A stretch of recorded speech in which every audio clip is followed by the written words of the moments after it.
Stop lying to yourself right now. Yeah, you heard me. Stop pretending you don't know exactly what's wrong. That quiet voice in your head, you know it. The one that says, tomorrow. The one that promises, I'll start when I'm ready. But deep down, you know the truth. You're not waiting for the right time. You're just hiding from it. You look at yourself and feel that sting, that whisper that says, I could be more than this. You feel it when you waste hours scrolling, when you skip that workout, when you silence your own ambition. Marcus Aurelius once wrote, you have power over your mind, not outside events. Realize this, and you will find strength. He wasn't trying to sound wise. He was talking to his own demons, the same kind that live inside you. Every morning, you fight a war between the person you are and the person you could be. And every time you choose comfort over courage, you surrender that war. But not anymore. Because today, on Stoic Muse, we're burying your weaker self once and for all. So, take a breath and stay until the end. What you're about to hear isn't a pep talk. It's a funeral for the excuses, fears, and lies that have been stealing your life. Your comfort zone is your coffin. Every second you spend in your comfort zone is another nail in the coffin of your potential. You might think comfort keeps you safe, but it's actually killing your growth. Slowly. Epictetus was born a slave, beaten, and silenced. Yet he became one of the most powerful thinkers in history. How? He refused to be a victim. He said, no one can hurt you without your permission. So what's your excuse? You don't have time? Neither did he. You don't have resources? He had nothing. The truth is, your weakness doesn't come from what you lack. It comes from what you refuse to face. Every dream, every goal, every great thing in life lives on the other side of discomfort. The Stoics knew it. They didn't chase comfort, they chased character. So ask yourself right now, would you rather feel the small pain of discipline today or the massive pain of regret tomorrow? Because one thing's certain, comfort feels nice, but it will quietly bury you alive. 2. The war inside your mind. The real battle isn't happening out there. It's happening between your ears. There are two voices inside you. One whispers, you can't. The other roars, you were born for this. The problem? You've been feeding the wrong one. Marcus Aurelius said, very little is needed to make a happy life. It is all within yourself, in your way of thinking. He ruled an empire. Yet he knew the biggest enemy wasn't outside him.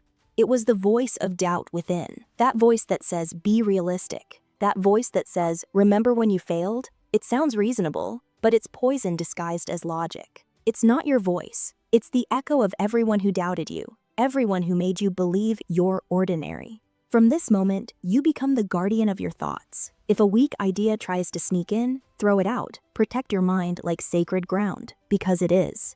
3. Your excuses are death certificates. Every excuse you make is a small death, a silent ending to something that could have been. I don't have enough time. I'm too old. What if I fail?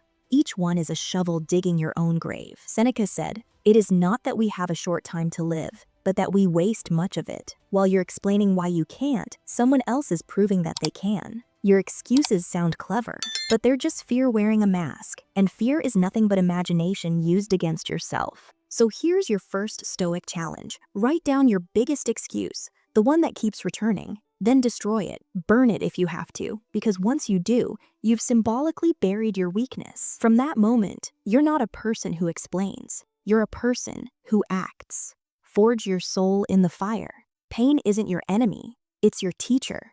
Every scar you carry proves that you've survived. Every struggle, every heartbreak, every failure has shaped your strength. The Stoics didn't fear hardship, they embraced it. They knew the truth. What stands in the way becomes the way. The universe isn't trying to break you, it's training you. The pressure you feel right now is the weight that forges greatness.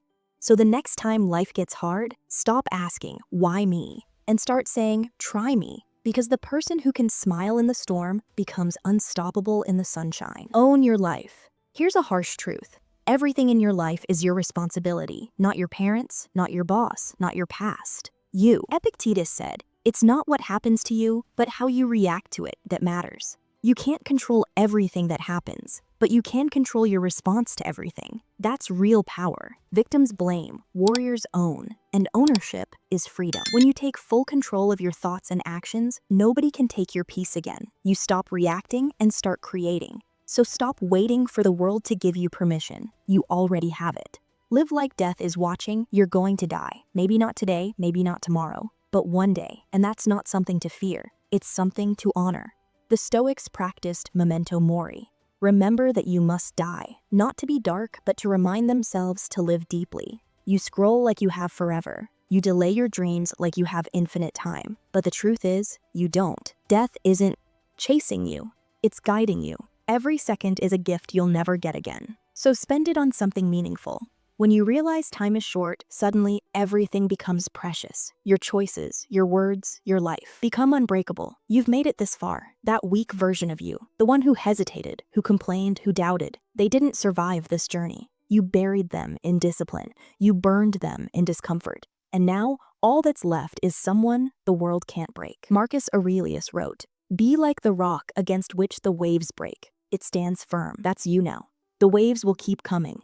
Fear, failure, rejection. But they'll crash and fade because you've become something stronger. You've become stoic. You've become unshakable. You've become alive. If this message woke something inside you, don't let it fade. Smash that like button and comment below. The weak me is gone. The strong me is alive. Share this video with someone who needs to hear it. Because on Stoic Muse, we're not just learning philosophy, we're living it. Subscribe, join the movement, and together, let's build an army of the unbreakable.